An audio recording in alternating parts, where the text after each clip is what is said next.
Hello again. It's time for me to make a confession.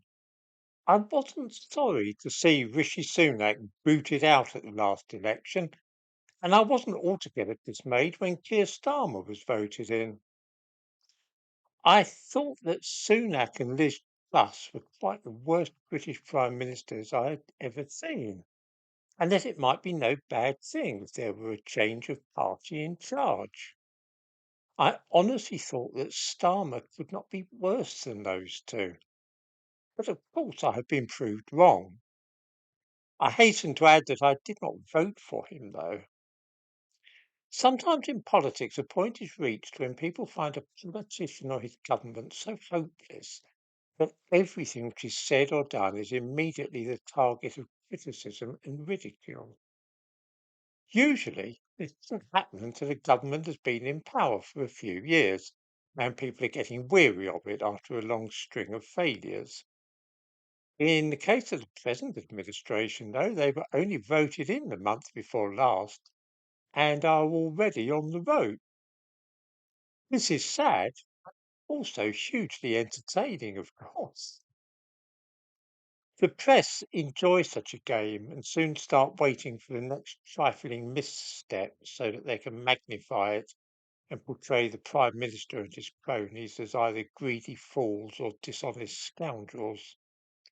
Mind, this is proving a pretty easy task with the present cabinet because they are stumbling around like clowns in a minefield. It was therefore almost inevitable that when the Prime Minister rose to give his important speech to conference yesterday, which was his first conference since he became Prime Minister, that journalist would be on the lookout for some blunder, and Keir Starmer certainly provided it with a vengeance. He called, of course, for the return of the sausages. Twitter has been heaving with jokes about should have gone to Specsavers and so on, and also inevitably drawing attention to the cost of the glasses, which were bought for the Prime Minister by a rich benefactor.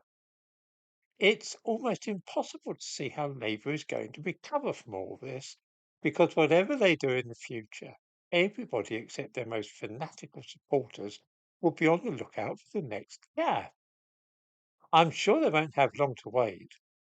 It's a pleasurable and harmless spectator sport, like watching a slow motion car crash, only without the risk of any injuries other than those self inflicted on pompous, self important politicians.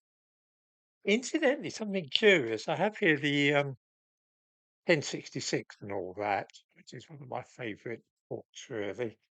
It's quite an old coffee.